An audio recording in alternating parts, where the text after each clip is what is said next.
Nous, on va voir comment des jeunes actuellement travaillent sur un projet avec Éric Alandroit. On va en parler dans La Réunion, comment il est.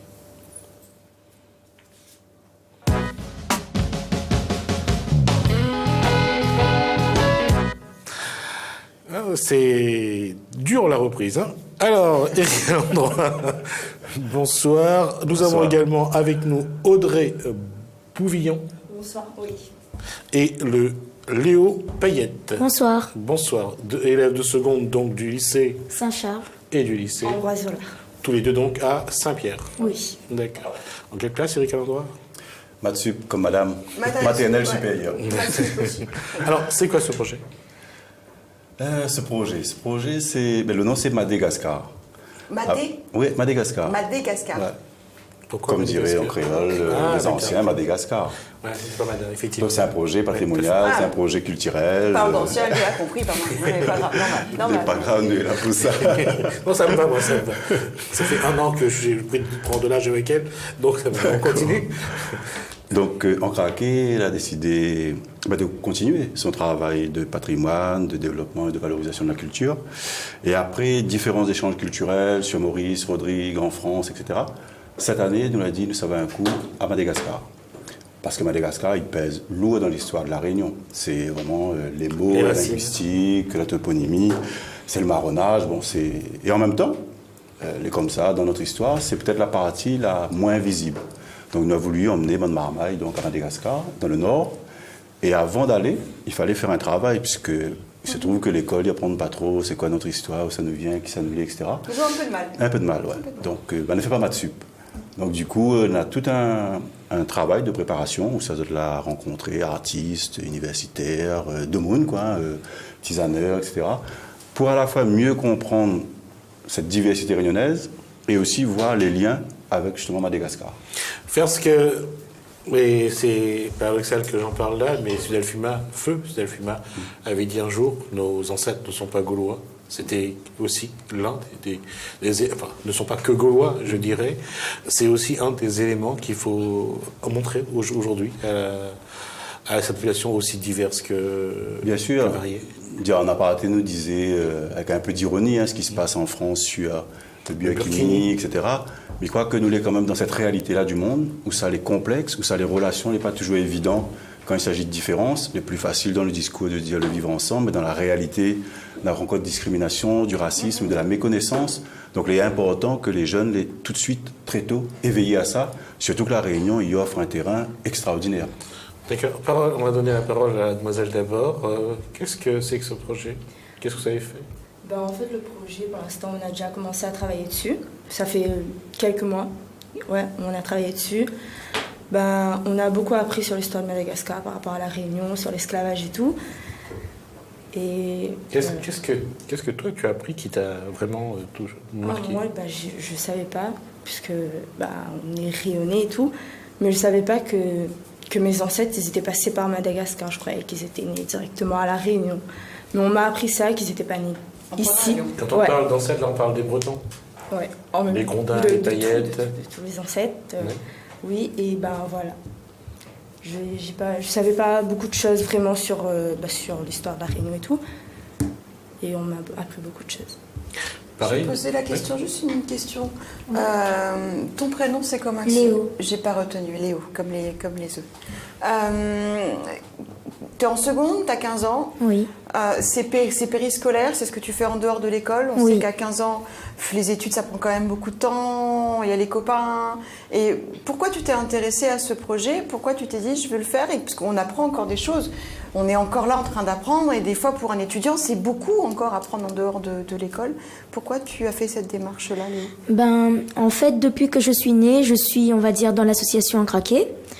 M'avait fait à plusieurs colonies, nous avait fait aller au MAC, à la Saline. En 2014, nous avait parti en France, à Nantes, aussi dans le cadre de la culture et de l'échange. Et donc là, c'était en continu en fait. C'était une continuité à ce que tu as fait jusqu'à maintenant. Oui. Et ça t'intéresse toujours? Oui, toujours. Tu prends du temps pour ce projet-là? Oui. Parce que à l'école, nous n'a pas l'occasion de voir tout ça. Et là, avec l'association, en fait, nous on a l'occasion de découvrir plus sur notre culture, sur nos ancêtres. Et aller à Madagascar, c'est beaucoup parce que c'est la terre d'un bout de nos ancêtres. C'est les Malgaches, la peuple aussi, la Réunion. Et puis aussi pour la culture parce qu'ils parlent beaucoup de misère, même s'il est vrai. Mais ils pensent qu'on a d'autres choses après ça, du coup. Tu es au lycée, au collège Saint-Charles, hein, Au lycée. Au lycée Saint-Charles, en seconde. Tu es le seul de tes potes au lycée qui fait ce projet-là ou vous êtes plusieurs? Non. Il y a ma cousine aussi qui est au lycée. Dans la même famille, mais des potes. Des potes, il y en a au lycée, mais pas à Saint-Charles. D'accord. Et tu penses que si c'était des projets comme ça, un peu plus ouverts sur les écoles, tu penses qu'il y aurait beaucoup de tes camarades qui seraient intéressés sur l'histoire de la Réunion, sur le passage à Madagascar, sur toutes les îles qui nous entourent?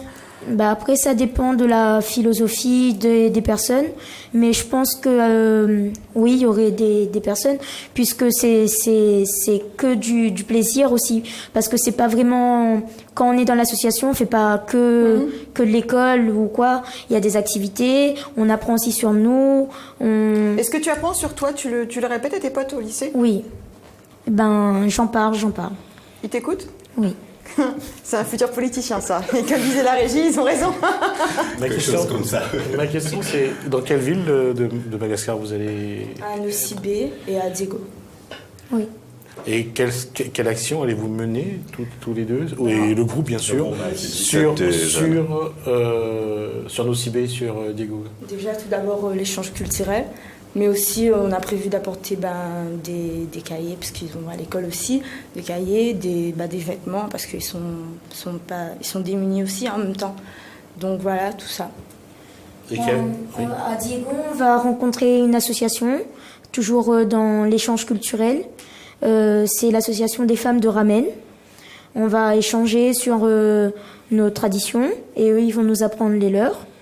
On va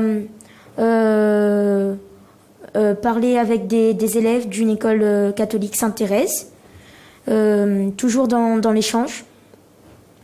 Et on est là-bas aussi dans le but d'aider, de découvrir. C'est ma dernière question avant que je revienne à Eric à l'endroit. Qu'est-ce que vous avez envie de découvrir? Qu'est-ce que ça vous apporte dans ce que vous êtes, de ce que vous découvrez de ce que vous êtes? Est-ce que ça vous aide à vous construire? Oui, parce que je découvre... Je savais que j'avais des ancêtres qui venaient d'Afrique ou de Madagascar, mais là, c'est vraiment... Je ressens ce qu'ils ont vécu, je ressens... Pour un jeune de 15 ans, c'est une forme de pèlerinage? D'aller sur la terre de ses ancêtres? Oui. Pareil? Oui, moi, j'ai toujours cru que mes ancêtres, c'était que des rayonnés. Mais avec l'association, j'ai appris que c'était pas que des rayonnés. Ça fait quoi de savoir qu'on est aussi descendant de Madagascar? On est un peu plus grand, on est un peu plus enfant de la terre? On se sent mieux, oui, parce que on se dit que le rayonné, c'est le métissage. Et là, on est vraiment dedans, en fait, puisque on a des Indiens, on a les Malgaches. Et là, on va sur la terre des Malgaches. Oui. Eric, à l'endroit, dans le travail qui est mené au sein d'Ancraqué, faire le travail, j'allais dire le devoir de mémoire, savoir d'où on vient pour savoir où on est et où l'on va, c'est quelque chose qui aujourd'hui, à cet âge-là, c'est quelque chose qui touche et on voit qu'il y a une demande. Les fondamentales, Médisène a 17 jeunes et un peu éclaté sur toute la Réunion. Majoritairement Saint-Pierre parce que l'association est ancrée à Saint-Pierre, mais il y a même une personne de Salazie, la possession, donc elle est assez large. Et les jeunes ont un engouement. Et on a eu même à refuser des jeunes à l'inscription, parce que sinon on devient vraiment, c'est une usine à gaz, et même à sélectionner des jeunes qui n'étaient pas prêts à faire ce genre de voyage. Parce que c'est un voyage où c'est les jeunes qui portent le voyage. Et c'est les autres qui vont faire que c'est un voyage réussi ou pas réussi, puisque là-bas, tu rencontres d'autres jeunes, notamment c'est un partenariat avec le collège Sainte-Thérèse, et c'est un échange complet, à la fois sur la littérature, sur les contes, sur la musique, sur la danse. Nous avons appris à la fois un peu de répertoire réunionnais. Le collège Sainte-Thérèse à Madagascar. À Madagascar. Le répertoire réunionnais, un peu de chant aussi malgache, pas mal de choses liées au rituel, au culturel. Donc c'est vraiment quelque chose de vivant. Nous ne sommes pas ni en observation, et ni en connaisseur de quoi que ce soit, mais c'est se re-rencontrer. Et pour des jeunes qui sont en pleine phase comme ça de questionnement, c'est intéressant. En tout cas, moi, je vois l'évolution entre février, mars et aujourd'hui.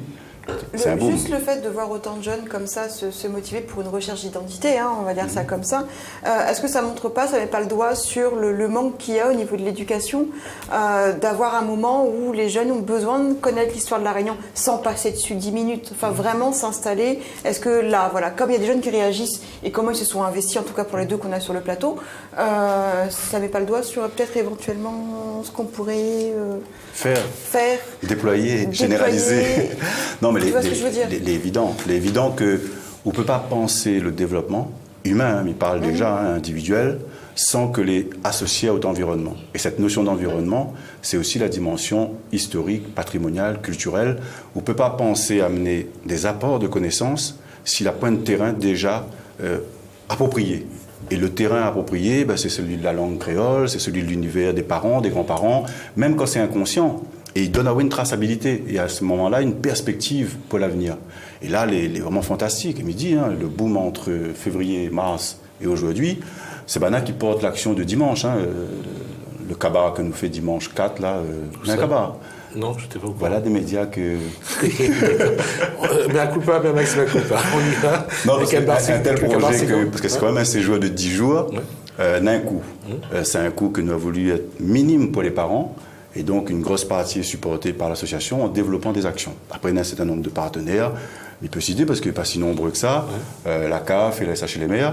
Et sinon, pour l'essentiel, c'est les actions que l'association y mène. Avec des artistes, parce qu'en Craqué, on a de bonnes personnes ressources chez les artistes. Donc, dimanche, nous fait une journée culturelle au Tampon pour récolter toujours des fonds, parce que le budget n'est pas encore bouclé. Et on a un plateau avec Christine Salem, avec Jean-Marie Barré, avec Ramon Cello. Nena l'orchestre Bonzoir, donc là c'est l'orchestre en cuivre, Nena aussi Culture, et Nena Stéphane Grondin de Mélange Nation. Plus Tiana qui sera là presque, je dirais, en invité d'honneur, parce qu'elle a beaucoup accompagné le groupe, avec la musique, etc. On a pas mal d'ateliers. Qui est malgache. Qui est malgache, qui vit ici, et qu'on a les deux cultures, et qu'elle est à fond dedans avec nous. Donc c'est les jeunes qui portent l'action, qui organisent, que sera les animateurs, etc. D'accord. Alors en tout cas, donc rendez-vous ce dimanche donc au Tampon, pour le Cabar, donc pour soutenir ce projet des jeunes Réunionnais qui vont partir. Les dates pour donner de voyage. Du 9 au 20 octobre. Du 9 au 20 octobre, donc pour aller découvrir un petit peu Madagascar et aussi leurs racines, nos racines. Et ce serait donc l'occasion de soutenir un bon projet. Merci Eric à l'endroit. Je vais devoir conclure parce qu'on est déjà en retard. C'est moi qui remercie Léo Payette et Audrey Bouvillon pour toutes ces informations. En tout cas, je vous félicite, vous avez été excellent dans votre posture. Bravo à vous en tout cas et bravo à En Craqué pour cette action